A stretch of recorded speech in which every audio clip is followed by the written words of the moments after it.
India ने वर्ष 2026 की लेटेस्ट पासपोर्ट रैंकिंग में वर्ष 2025 की 85वीं रैंक की तुलना में सुधार करते हुए 75वीं रैंक हासिल की है। इस तरह से इंडिया ने 10 स्थानों की छलांग लगाई है।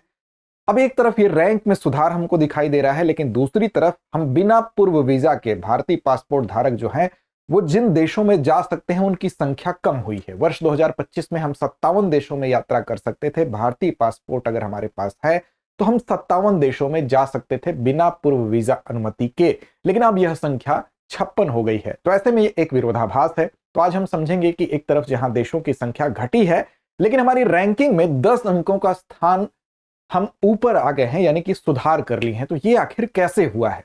तो चलिए शुरुआत करते हैं और जानते हैं इस सवाल का जवाब कि वैश्विक पासपोर्ट रैंकिंग में भारत की छलांग के साथ साथ जो देशों में जाने की संख्या है वो घट रही है। आखिर ये कैसे संभव हुआ है?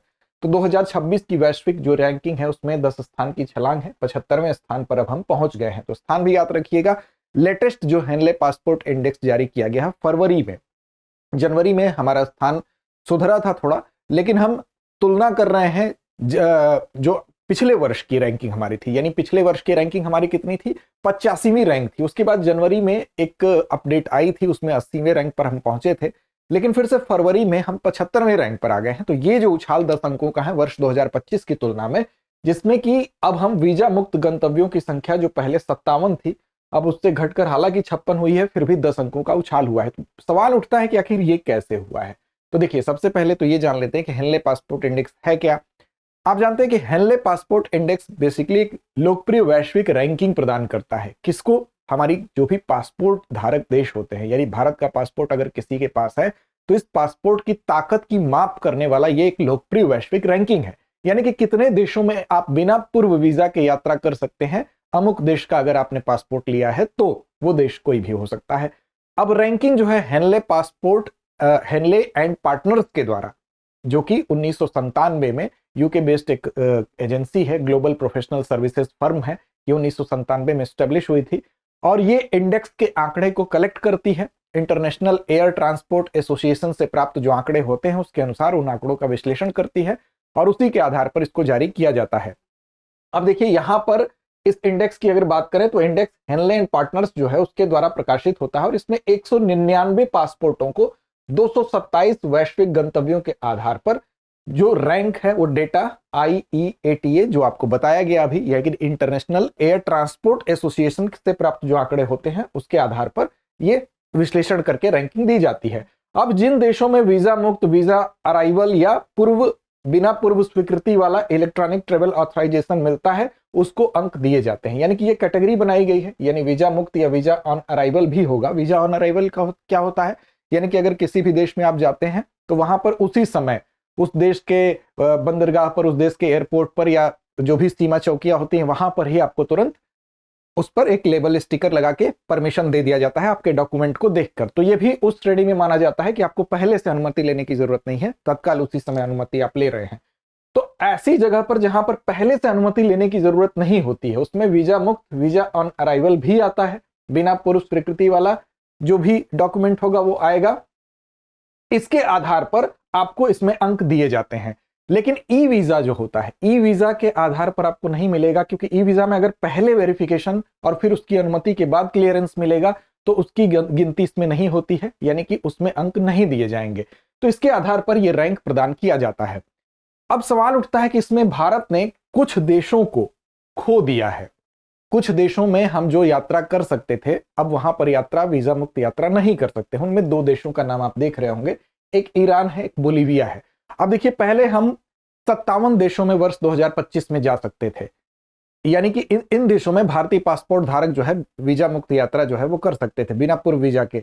लेकिन यहां पर जब 2 देश कम हो गए तो आपके जहन में सवाल उठ रहा होगा कि तो संख्या तो 57 से 2 माइनस हो गए तो फिर कितना हो गया? 55 हो गया। लेकिन अभी मैंने आपको बताया कि 56 देश, तो दरअसल एक देश बढ़ा भी है।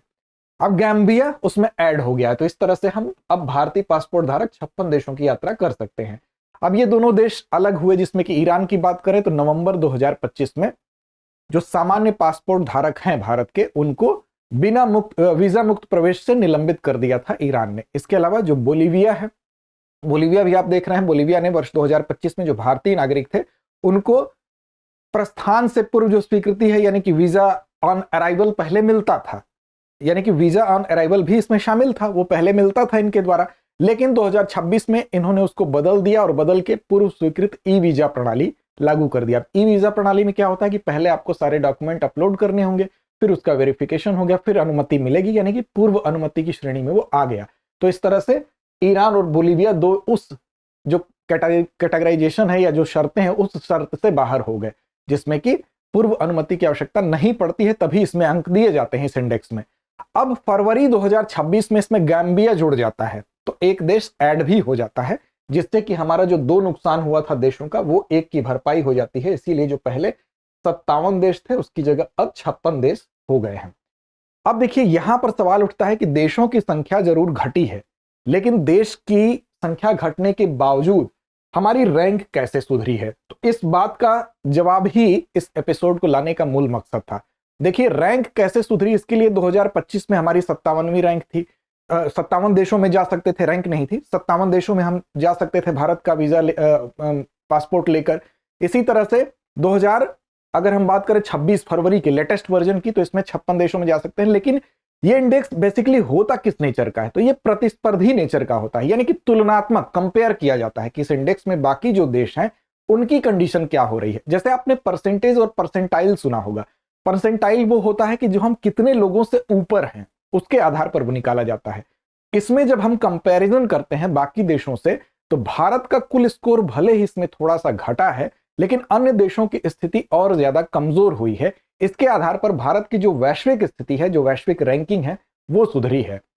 अब देखिए वर्ष 2006 में अगर बात करें तो भारत की इसमें सबसे अच्छी रैंकिंग थी। वर्ष 2006 से इसकी शुरुआत हुई थी, और इसकी शुरुआत वर्ष 2006 में जब हुई थी हेनले पासपोर्ट इंडेक्स जारी करने की, तब उसको HVRI कहा जाता था, Henley and partners visa restriction index के रूप में तब जाना जाता था, यानी HVRI के रूप में जाना जाता था। आज हेनले एंड पासपोर्ट जो इंडेक्स जानते हैं उस नाम से नहीं जाना जाता था। वर्तमान में 199 पासपोर्ट और 227 गंतव्य यात्रा की जो कॉन्सेप्ट है उसके आधार पर मूल्यांकन होता है। तब से इसकी शुरुआत हुई। तो शुरुआत कब हुई? वर्ष 2006 में, और वर्ष 2006 में ही भारत को सबसे अच्छी रैंक मिली थी, 71वीं रैंक थी तब। अब उस 71वीं रैंक को तो अभी तक हम प्राप्त नहीं कर सके हैं, लेकिन उस दिशा में कई बार फ्लक्चुएशन देखने को मिला है। अब देखिए यहां पर सबसे ज्यादा जो अच्छी स्थिति हमारी 2006 में थी उसके करीब हम पहुंचते हुए अभी दिखाई दे रहे हैं वर्तमान में फरवरी 2026 के आंकड़े में, इस इंडेक्स में। 2006 के बाद सबसे खराब रैंक कब थी? तो 2021 में भारत की रैंक सबसे खराब थी, क्योंकि उस समय 90वीं रैंक हमारी थी, और वो इसलिए भी थी क्योंकि वो कोविड का टाइम चल रहा था। तो फिलहाल हमको ये याद रखना है कि ये जो इंडेक्स में भारत का पासपोर्ट अगर आप लेते हैं तो भले ही आपकी रैंक जो है अच्छी हुई है, लेकिन देशों की संख्या कम हुई है, 57 से 56 हुई है। लेकिन रैंक अच्छे होने का कारण यह है कि कंपैरेटिवली, यानी बाकी अगर एक कक्षा में हमारी भले ही स्कोरिंग हमारी कम हुई हो, लेकिन बाकी विद्यार्थियों की तुलना में अगर अच्छा प्रदर्शन हम कर रहे हैं तो ओवरऑल हमारी जो स्थिति है वो बेहतर पाई जाएगी। ठीक वही यहाँ पर स्थिति है कि प्रतिस्पर्धी सूची है, तुलनात्मक सूची ये होती है। इसमें भारत का कुल स्कोर भले ही घटा है, लेकिन अन्य देशों की स्थिति कमजोर होने की वजह से भारत की वैश्विक स्थिति ऊपर आई है। तो भारत ने फिलहाल वर्ष 2025 की तुलना में वर्ष 2026 में अगर आप देखें फरवरी 2026 में, क्योंकि जनवरी में भी एक डाटा आया था, तो फरवरी 2026 का लेटेस्ट जो आंकड़ा है उसके अनुसार गैम्बिया के ऐड होने के बाद 56 देशों तक बिना पूर्व वीजा अनुमति के भारतीय पासपोर्ट धारक यात्रा कर सकते हैं, और हमारी जो रैंक है वो 75वीं रैंक है, जो 10 अंकों के उछाल को दर्शाती है। तो ये हमारी पूरी की पूरी आज की न्यूज थी। अब चलिए आपको एक सूचना देते हैं। सूचना यह है कि अगर आप यूपीएससी की तैयारी अपने घर बैठे करना चाहते हैं, शुरुआत करना चाहते हैं बिल्कुल जीरो से, तो आपके लिए एक बेस्ट कोर्स है जिसका नाम है GS studio foundation live online course. इस कोर्स के माध्यम से आप अपनी तैयारी बुनियादी स्तर से शुरू कर सकते हैं। इसके लिए आपको सबसे बेहतरीन जो चीज है वो ये है कि ये पॉकेट फ्रेंडली है। 24,999 के अंतर्गत ये कोर्स आपको मिलेगा। इस कोर्स को लेने की वजह क्या है? इस कोर्स को लेने की वजह यह है कि आप, एक तो सीमित बजट है, और दूसरा यह है कि 14 महीने में पूरे सिलेबस को प्रीलिम्स से लेकर मेंस तक आप अपने जीएस की तैयारी को कंप्लीट कर सकते हैं। साथ ही साथ इसमें 2 साल के करंट अफेयर्स का कवरेज भी मिलेगा, क्लासेस का एक्सेस मिलेगा, प्रिंटेड मटेरियल मिलेगा, 18 क्लास टेस्ट मिलेंगे समय समय पर अपने आप को परखने के लिए। हिंदी, इंग्लिश और इंग्लिश तीनों माध्यम में ये बैच उपलब्ध है। साथ साथ अगर इन फ्यूचर आप आते हैं ऑफलाइन बैच में एडमिशन लेने, तो इसमें जो फीस आपने अदा की है वो पूरी की पूरी एडजस्ट हो जाती है, तो एक तरह से दोहरा फायदा आपको मिलता है।